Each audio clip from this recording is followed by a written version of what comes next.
What's up, everyone? Thralls here once again. I'm Necrotic Nick Miller, and we are here with an album review.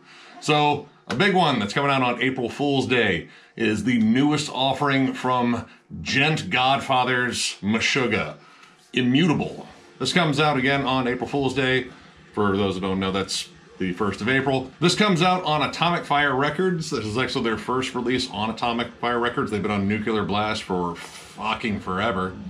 Band formed in 1987 in Sweden. This is their 9th full-length, not counting the re-recording of Nothing. I guess they counted that as a separate one, but it's already been done anyway. And pretty much, yeah, if you like polyrhythmic djent riffs, this is the band that pretty much gave you that. This is the reason why. And if you like djent without liking Meshuggah, there's just something wrong there. You should like Meshuggah. I don't know. I could say it's like not liking Black Sabbath and liking metal. Yeah. There are some people that do. I don't know. I don't know. Yeah, maybe? like I love stoner metal, but I hate Masters of Reality. Like that, yeah.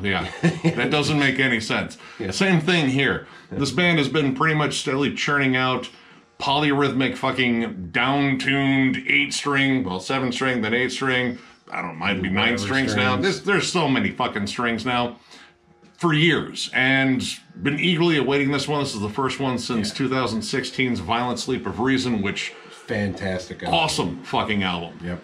And here we are, new Meshuggah, and we're gonna go over it. And right away, the opening track, Broken Cog, crazy heavy and Jesus. I love how they create this sense of like doomy tenseness throughout it. It's like this really open kind of rhythm, and the vocals are, it's just wide open, but there's just this impending doom that's created by the guitar riff behind it, just in and out, and then they hit you with it, and it's awesome. It's awesome Meshuggah. It leads in so heavy too. Syncopated chugs, but you don't get to the main rhythm just yet. He has to beat the shit out of the fucking floor toms while he's doing it, just cementing how heavy this is. And production-wise, well, Meshuggah rarely misses. This is disgustingly heavy.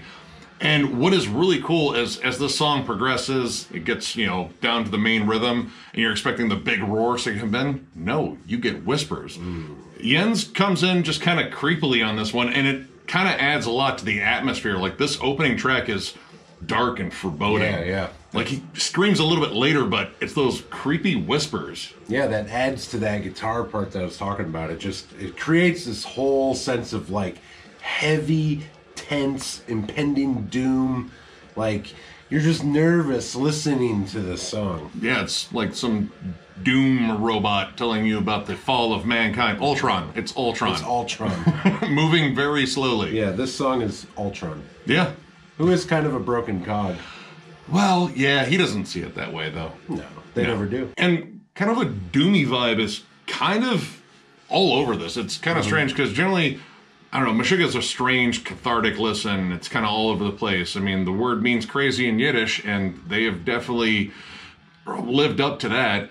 But this is a very just kind of dark, pummeling listen. Like, every riff is like a off-time jackhammer just destroying the sidewalk in front of you. I wouldn't even say the sidewalk. It's destroying the earth. Yeah, fine it. Split it in half. Fuck it. This thing's terrible right now. But it also kind of speeds it up a little bit. At least speeds it up kind of for them. Like, you don't get songs like Combustion, the opener in Obzen, which is a flat-out barn burner. Yeah. But The Abysmal Eye, which is their first single and a wise first single to release, is just an absolutely rhythmically pummeling song driven by really just distinct riffs, a really cool breakdown rhythm to it, and it's just a vicious song. Yeah, their ability that they've always had, but it's showcased here, is their just ability to switch and flow in and out of those grooves and times just so seamlessly, whereas other bands have tried that and it just sounds like a fucking train wreck. Yeah. And these guys have that ability to just make it seamless and make it smooth, and that's like legitimate, pure, ungodly talent.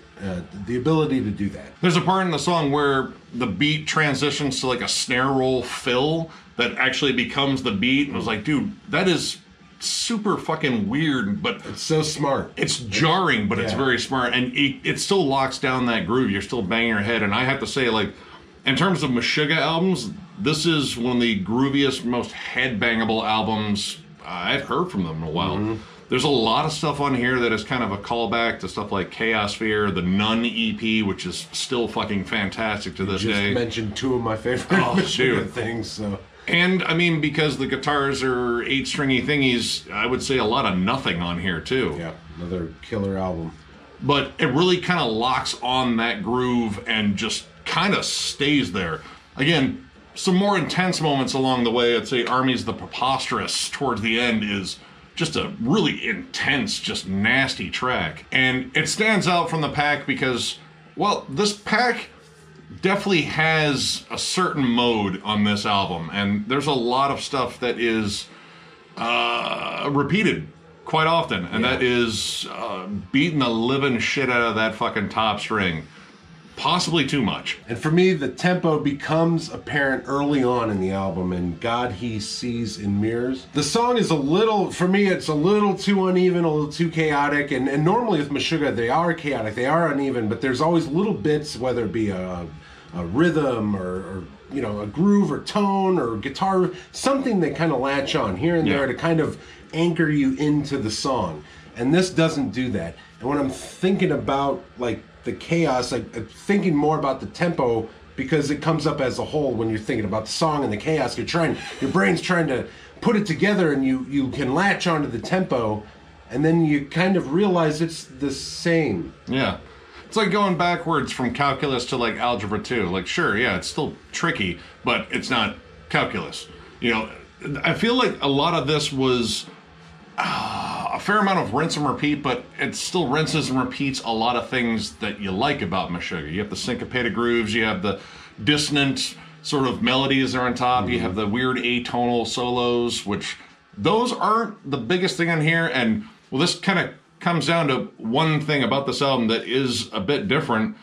This was mostly written by Martin Hagstrom and Dick Lovegren. Frederick Thorndal is not present in terms of the writing of the songs. Like, he contributes like 4 solos on here, but in terms of the music itself, it is mostly Lovegren and Hagstrom, which is kind of different because, I mean, Thorndal's been a huge part of their sound. And his chaotic riffing is generally matched by the more pummeling stuff that Hagstrom does. This, I think they kind of got stuck in one gear, and that was Hagstrom's gear. And while it's good, it did get really repetitive. Yeah, it's very pop, pop, pop, pop the whole time. And then you get down, down, down, down, and, you know, it's still the same thing. And, you know, I mean, even the picking kind of stays the same. Like, you can almost kind of predict where it's going to go. But at the same time, there are some clever ways that, you know, he kind of breaks it up. I would say the Faultless has some really cool, just bendy, sludgy riffs. Like, he just kind of makes them just sound dirty as hell. And also in that song, he has that real heavy triplet pattern to his main riff.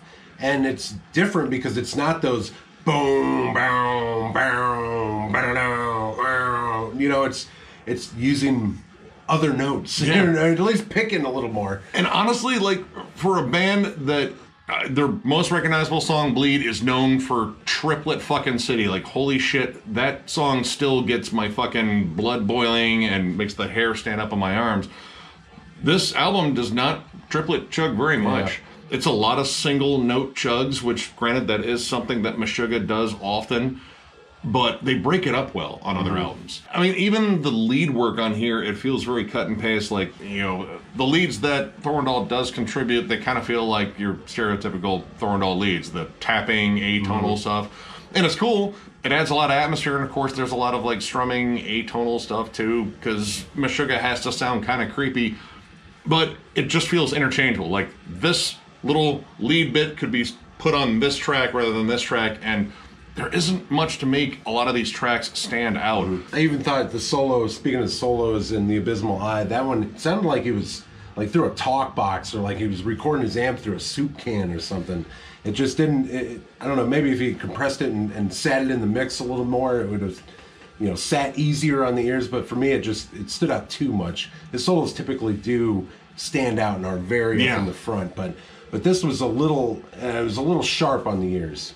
And there were some songs I thought that, you know, granted, I like the riffs. I mean, I like just Meshuggah's overall sound. You know, it's been a huge thing for me for years. And a staple in my writing and creative mindset. The way I drum is crazy, and yeah. But there were some songs there that I felt like just kind of went nowhere. Light the Shortening Fuse. Granted, I like the riff, but the song kind of doesn't go much anywhere. It kind of hangs on the one riff. You got a cool vocal pattern, and then, well, I mean, it's kind of a thing on a lot of these songs. They kind of just end. Like, there isn't like a fade out on many of these songs. They kind of just abruptly end, like, oh, I feel like there could have been more, or that was an odd place to end it. And yeah, let's talk about the runtime too. This is a little bit over an hour, and honestly, it feels kind of long. And it is stretched out by some stuff that would seem kind of extra. Again, there are some songs that are kind of similar to one another. Like, they kind of do the same thing, like the same sort of rhythmic chug, and there's not much to really separate them. But you also have 3 instrumental tracks. Now, where the instrumentals do work, I think, is They Move Below. Now, it's odd that this song sits in the middle of the album, and it is 9 minutes and 36 seconds. And honestly, it probably explores more dynamics than a lot of these other songs, though they do kind of stretch it out a bit in some sections, or it does get a bit long. But you have a clean opening. It builds into like some big heavy riffs. There's some really cool lead work on it that is just a little bit different. And it's just sort of a mammoth song, but it honestly feels like it should have been the closer. This song for me, coming off of God He Sees in Mirrors, which I had mentioned before as me being the time, or in this album, the time where I latched onto the fact that this is kind of the same, and this is just amplifying that tenfold. So it is a little more dynamic, but at this point where I'm at in the album listen is I'm just really latched onto that tempo and the lack of change, or not even just barreling on the tempo. It's just kind of the same feel. Where it gets to be too much, you have 2 other instrumentals on here, Black Cathedral and Past Tense. Black Cathedral is death metal tremolo for 2 minutes. It's got interesting harmony on it. And I was kind of hoping that it would work its way into the next track, I Am That Thirst. And it kind of does. Like, in between the chugs, you get a cool little tremolo riff, but they don't hang on to it very long. They kind of go right back to the straightforward single note chugging that is all over this album. But yeah, this little instrumental, it's just there. It's not terrible. Like, the melody's cool. I would have liked to have seen it like employed in the next track. Like, ooh, that's going to be a feature in it. And it's not. And then the last track, Past Tense, is just a clean melody with like some Middle Eastern overtones in terms of the melody. And I just feel like it's not the way to close this album. This album was, you know, still brimming with intensity. Yeah. This is just sort of well, we're done. That's the kind of feel like, I'm tired. I'm going to bed now. It was like the song before it was the end of the show, and they put their instruments down, and now they're walking away, and the guys are, you know, cables are going up, people are filing, and this is the song that's going on during that. Yeah. And it doesn't need to be on an album. Yeah. You don't have to go home, but you can't stay here. You know, and I just felt like, all right, those 2 instrumentals right there could have been cut out. That saves about 6 minutes on here. And then, again, like, a lot of the issue with this album I have is bloat. Like, it's needlessly as long as it is. Like, this could have been a 40, 45-minute album and probably been a lot more clear and concise. And there's a lot of stuff I do like on here. The Faultless and Armies of Preposterous, which I feel like every time I say preposterous, I should follow that with, like, balderdash, poppycock, tomfoolery. Anyway, I feel like those were solid closers. Like, they kind of, you know, just brought a lot of intensity that was a little bit different than what was on the album, because this album, I mean, if you like single note chugs, oh, this is that album. As much as we've been kind of ragging on this, I'm going to give it a 4 out of 5 because I love Meshuggah, and there are really good songs on here, and I felt anyway in this, you guys know I love Meshuggah. The people that watch this know I love Meshuggah, so I'm going to be biased. So I was trying to nail into like some of the negatives, but I like this album. I really like this album. I love Meshuggah. I don't love this album, but it's a 4 out of 5. It's a great album. It's pretty good. I'm gonna go with a 3.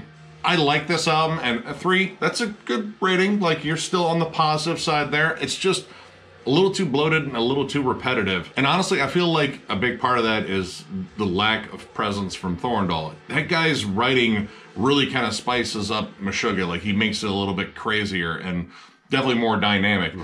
The variation between the songs isn't enough sometimes. Sometimes it just feels like a continuation, you know, of the last track. And generally on, like, really good Meshuggah albums, I don't get that feeling. Like, every song feels like a separate, twisted entity. There are some great songs in here. I absolutely love Broken Cog. The Faultless is awesome, and They Move Below, I think, is a really cool instrumental, though it should not have been in the middle of the album.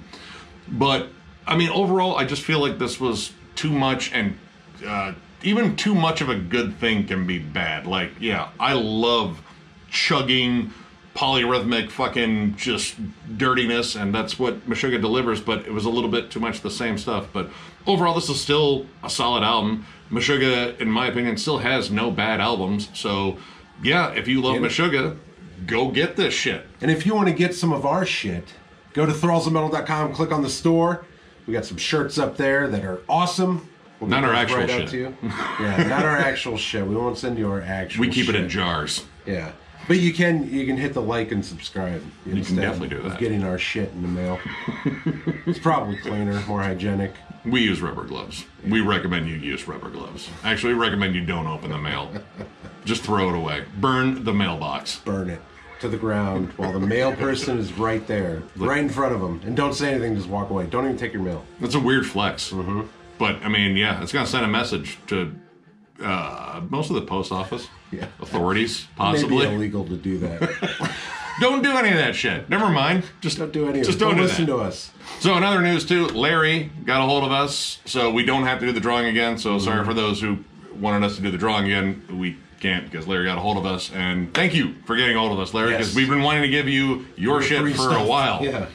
But with that, we have plenty more coming, more reviews, and we're working on Exodus now, which should be a good, thrashy, fun time.